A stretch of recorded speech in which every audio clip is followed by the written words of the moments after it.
आप अक्सर अपनी आवाम को ये कहते सुना होगा, ये जो करवा रहा है अमेरिका करवा रहा है, ये इसराइल की साजिश है, ये इंडिया। भाई देखें, इसराइल, अमेरिका या इंडिया, यानी कि रॉ, मोसाद या CIA, ये हमें कभी भी आगे नहीं कहते कि अपने घर के बाहर कूड़ा फेंक दो।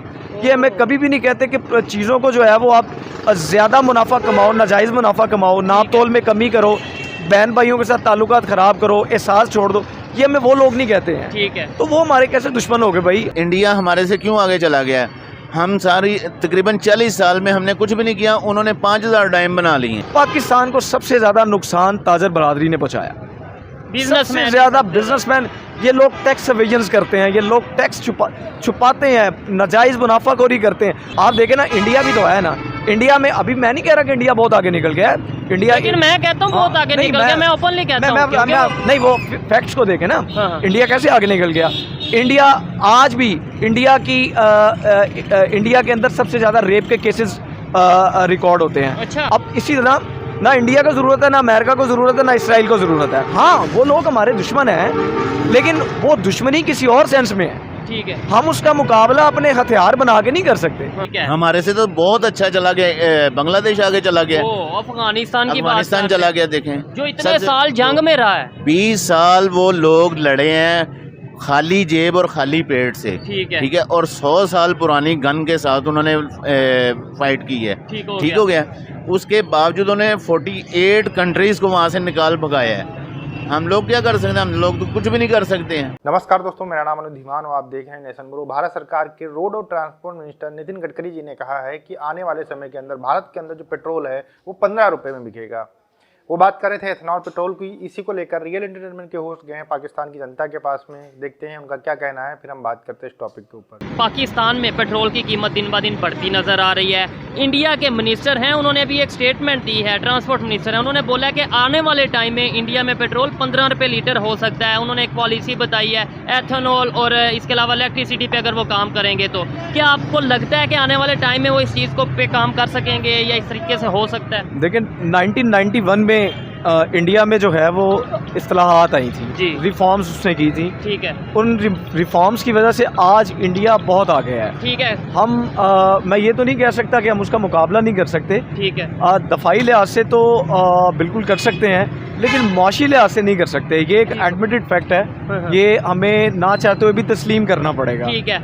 अच्छा, अब वो रिफॉर्म्स जो है वो जो इंडिया अभी जो पाकिस्तान का करंट पॉलिटिकल सिनेरियो है, इस सिनेरियो को अगर आप देखें और 1991 का सिनेरियो आप इंडिया का देखें तो वो इससे बहुत ज़्यादा गंभीर था, बहुत ज़्यादा मुश्किल था। उन लोगों ने बड़ा सा प्रेशर उन्होंने फेस करके ये सारी चीज़ें, इन हालात को सरवाइव करके वो रिफॉर्म्स करने में कामयाब हो गए। ऐसे ही है। 1991 की अगर बात करें, IMF के साथ भी उनके डील चल रही थी। 93 में उनका वो डील खत्म हुई, जो उन्होंने IMF से अपनी जान छुड़वाई 93 में। बिल्कुल ऐसे ही है। अच्छा, वो देखें, जान IMF से छुड़वाना, हालात को काबू करना, ये सारे ना एक विजन के साथ होते हैं।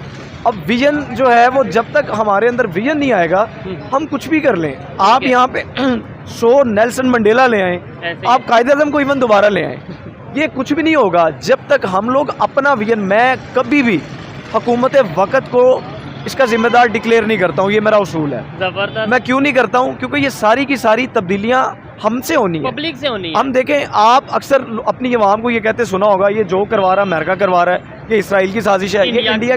भाई देखें, इसराइल, अमेरिका या इंडिया, यानी कि रॉ, मोसाद या CIA, ये हमें कभी भी आगे नहीं कहते कि अपने घर के बाहर कूड़ा फेंक दो। ये हमें कभी भी नहीं कहते कि चीज़ों को जो है वो आप ज़्यादा मुनाफा कमाओ, नाजायज़ मुनाफा कमाओ, नाप तोल में कमी करो, बहन भाइयों के साथ ताल्लुकात ख़राब करो, एहसास छोड़ दो। ये हमें वो लोग नहीं कहते हैं। ठीक है, तो वो हमारे कैसे दुश्मन हो गए भाई? हम इस लायक ही नहीं है कि वो हमारे साथ दुश्मनी करें। अच्छा, हमें बड़ी बात कर रहे हैं आपके, मतलब अमेरिका या इंडिया हम इस लायक नहीं है कि वो हमारे साथ दुश्मनी करें। आप देखें वो लोग कहाँ पे हैं। ऐसे ही है, एक दुनिया की 5वीं बड़ी इकानमी, एक पहली। मैं एक छोटी सी मिसाल देता हूँ। आपके इलाके में कोई एक बंदा हो जो अरबपति हो, ठीक है, आप मुझे बताएं उसके पास ये टाइम होगा कि वो गली की नुक्कड़ पे बैठ के चाय पिए और सियासत पे बात करें?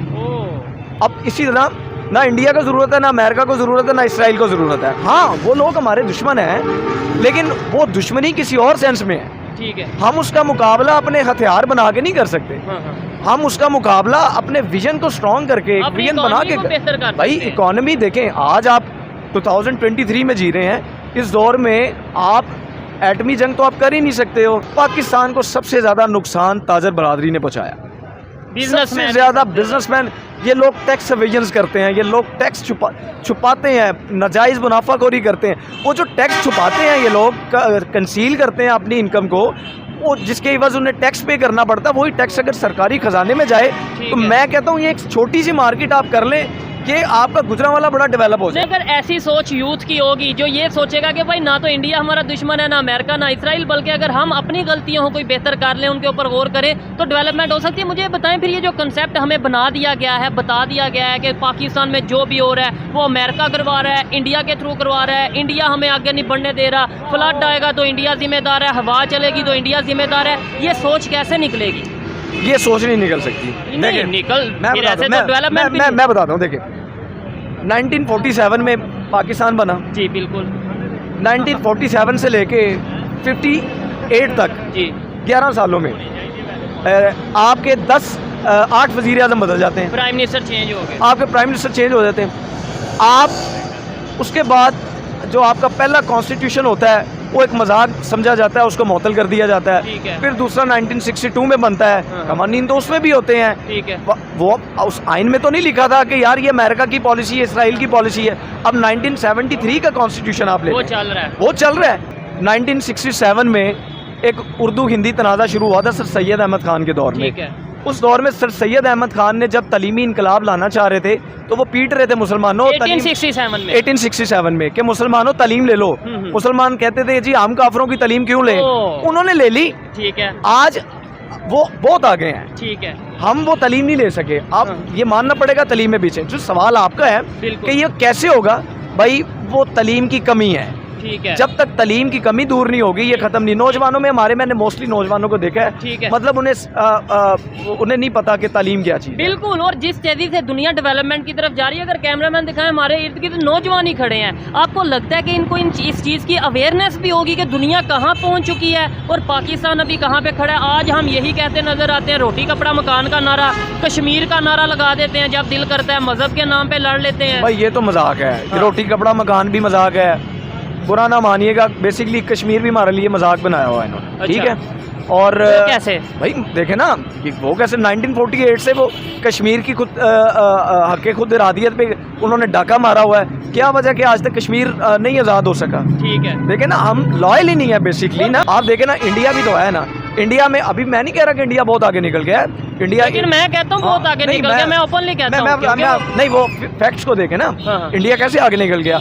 इंडिया आज भी इंडिया के अंदर सबसे ज़्यादा रेप के केसेस रिकॉर्ड होते हैं। अच्छा, आज भी इंडिया में सबसे ज्यादा जो है वो गुर्बत पाई जाती है। नहीं, गुर्बत के हवाले से तो मैं क्लियर कर दूं, अभी IMF की रिपोर्ट आई है, उन्होंने ये बोला है, अगर उन्होंने ये स्टेटमेंट दी है कि भाई अगर एक्सट्रीम लेवल पॉवर्टी की बात करें, इंडिया में 0.1% ऑलमोस्ट रह चुकी है, यानी बहुत कम, खत्म हो चुकी है। ये बड़ी मजे की बात है। हाँ, ये दौर वो नहीं रहा कि हम रिपोर्ट्स पे जिए, रिपोर्ट्स पे जिंदगी। मैं आपको कई रिपोर्ट्स ऐसी गिनवा दूंगा जिसमें ये कहा जाता है जी पाकिस्तान में ये हो गया, पाकिस्तान, लेकिन वो बिल्कुल ही उसके मुनाफी होती है। ये रिपोर्ट्स मैटर नहीं करती, ग्राउंड रियलिटी मैटर करती है कि यहाँ पे जो अच्छी जॉब्स हैं वो इंडियंस के पास है, पाकिस्तानियों के पास तो है ही नहीं। पाकिस्तानी बेचारा वहाँ पे क्लीनर है, वो बेचारा वहाँ पे मिस्त्री है, वो बेचारा वहाँ पे मजदूर है, वही ऑफिशियल जॉब बहुत कम, रेयर, कोई 2-3% लोगों को अच्छी जॉब। अच्छा, दुख आपको इस बात पे होता है कि इंडियंस के पास अच्छी जॉब है, या दुख इस बात पे होता है कि हमारे पास अच्छी जॉब नहीं है? दुख मुझे इस बात का होता है कि हमारे पास अच्छी जॉब। हम अगर वो अच्छी पोजीशन में है तो हमें उसे इंडिया भी है, वो भी तो थर्ड वर्ल्ड कंट्री है ना। हम भी तो थर्ड वर्ल्ड कंट्री से हैं। ठीक है, अब वहाँ पे 80 करोड़ के करीब आई थिंक मुसलमान हैं। 80 करोड़ नहीं, ऑलमोस्ट 40 करोड़, हमारे से ज्यादा, हमसे ज्यादा वहाँ पे मुसलमान है। तो यार उनका दर्द हमें भी है, हमें इंडियन भी हमारे भाई हैं, हमारा दीन हमें सिखाता है। ठीक है, हमारा दीन तो कहता है दुश्मनी करो ही ना। ऐसे ही है। अब वो जब तक ना हक नहीं करेंगे हम क्यों दुश्मनी करें? वो पता है क्या वजह है? उसमें सबसे बड़ी वजह ये है कि ये लोग अपना, इनका खाना ख़त्म होगा तो ये हमारे मुतालिक सोचेंगे ना। इनको तो अपने खाने की पड़ी हुई है। पिछले 40 साल से इन्होंने क्या किया है? देखें इंडिया हमारे से क्यों आगे चला गया है। हम सारी तकरीबन 40 साल में हमने कुछ भी नहीं किया, उन्होंने 5000 डैम बना लिए हैं। ऐसे ही है। और आज हम आज भी यही कहते हैं कि अगर अल्लाह ना करे फ्लड आता है, सैलाब आता है, तो हम ये कह देते हैं इंडिया ने पानी छोड़ दिया। क्योंकि हमारे पास कोई तरीकाकारी कोई नहीं, कोई ऐसी स्ट्रेटजी नहीं है कोई ऐसा लाए अमल ही कोई नहीं हमने आज तक किया है अपने मुल्क के बारे के लिए कि जिससे हम अपने मुल्क में आगे जो है ना कोई कुछ कर सकें, हम भी कहीं आगे जा सकें। ठीक है, हमारे से तो बहुत अच्छा चला गया, बांग्लादेश आगे चला गया, अफगानिस्तान की बात अफगानिस्तान चला गया। देखें जो इतने साल जंग में रहा है, 20 साल वो लोग लड़े हैं खाली जेब और खाली पेट से। ठीक है, और 100 साल पुरानी गन के साथ उन्होंने फाइट की है। ठीक हो गया। उसके बावजूद उन्होंने 48 कंट्रीज को वहाँ से निकाल भगाया है। हम लोग क्या कर सकते हैं? हम लोग तो कुछ भी नहीं कर सकते हैं। दोस्तों, हमारे देश के road and transport minister Nitin Gadkari ji Rajasthan के अंदर एक सभा को संबोधित कर रहे थे। वहां पर उन्होंने ये बयान दिया था कि जो आने वाला समय है उसमें हम टोयोटा की गाड़ियां लॉन्च कर रहे हैं जो इथेनॉल से चलेंगी। अब आप कह रहे होंगे इथेनॉल क्या होता है? इथेनॉल एक तरीके का ईंधन होता है, जैसे हम लोग पेट्रोल या डीजल यूज करते हैं, सेम उसी तरीके का होता है, लेकिन उसमें जो पेट्रोल की मात्रा होती है वो कम होती है। इसके अलावा जो उसमें वेस्ट मैनेजमेंट होता है, जैसे पराली हो गई या फिर सड़े गड़े फल हो गए, इन सारी चीज़ों से इथेनॉल एक बनाया जाता है। अब ये सारी चीज़ें नितिन गडकरी जी ने अभी क्यों कही? क्योंकि आने वाले समय के अंदर भारत ये कोशिश कर रहा है कि हम किसी तरीके से जो पेट्रोलियम पदार्थ हैं उनके ऊपर जो डिपेंडेंट है वो हम कम करें, क्योंकि इससे बहुत सारा पैसा बाहर चला जाता है। इसके अलावा हमारा एक्सपोर्ट जो है वो उतना बढ़ नहीं पाता है। नितिन गडकरी जी इथेनॉल को प्रमोट कर रहे हैं और गाड़ियां भी अब उसी तरीके से लॉन्च की जाएंगी आने वाले समय के अंदर कि जो इथेनॉल से ईंधन से चल सके। अभी जो हमारे पास गाड़ियां हैं वो इथेनॉल से नहीं चल सकती हैं। हम आपको एक एग्जांपल देते हैं, हाइब्रिड कार का नाम आपने सुना होगा। कई कंपनियां इस समय मार्केट में बेच रही हैं। वो क्या होती है कि इलेक्ट्रिक से, मतलब बैटरी से भी चलती हैं, इसके अलावा पेट्रोल से भी चलती हैं। उसी तरीके से भविष्य के अंदर जो भारत के अंदर गाड़ियां लॉन्च की जाएंगी वो इलेक्ट्रिक से भी चलेंगी, इथेनॉल से भी चलेंगी। इसी को नितिन गडकरी जी प्रमोट कर रहे हैं और इसी की यहाँ पर बात की जा रही थी कि आने वाले समय में जो खर्चा आएगा वो 15 रुपये पेट्रोल के बराबर लगभग होगा पर लीटर के। अब हम बात करते हैं कि पाकिस्तान के अंदर ये बातें सुनने के बाद में थोड़ा सा यकीन नहीं होता है। हालांकि पाकिस्तान के अंदर कुछ इलाकों में इलेक्ट्रिक गाड़ियाँ बेची जा रही हैं, लेकिन अभी उनको इलेक्ट्रिक गाड़ियों के ऊपर भी बहुत ज़्यादा आश्चर्यचकित होते हैं क्योंकि उनके यहाँ पर बिजली पूरी नहीं होती है। इसमें एक भाई साहब कह रहे थे कि भारत आगे बढ़ रहा है, भारत की तरक्की देखकर हमें भी तरक्की करनी चाहिए, लेकिन उसमें एक खास बात आपने नोट की होगी कि भारत के अंदर जो मुस्लिम रहते हैं वो हमारे भाई हैं। भारतीय सारे लोगों को भाई नहीं कहा उन्होंने। ये मतलब एक मानसिकता है कि पढ़ा लिखा युवक भी अगर इस तरीके की बातें कर रहा है तो कहीं ना कहीं जहन बहुत खराब हो चुका है। और भारत तरक्की कर रहा है, करता रहेगा। आने वाले समय के अंदर भारत कहीं ना कहीं वैकल्पिक ऊर्जा की तरफ जाएगा, जिससे हम जो पेट्रोलियम पदार्थों के ऊपर डिपेंडेंट हैं वो खत्म हो सकें और हम ग्रीन एनर्जी की तरफ जा सकें, और जिससे जो हमारे देश के किसान है या हमारे देश के लोग हैं उनको भी बेनिफिट कहीं ना कहीं हो सके। दोस्तों, वीडियो कैसा लगा हमें कमेंट सेक्शन में जरूर बताइएगा। मिलते हैं नई वीडियो के साथ। नमस्कार, धन्यवाद।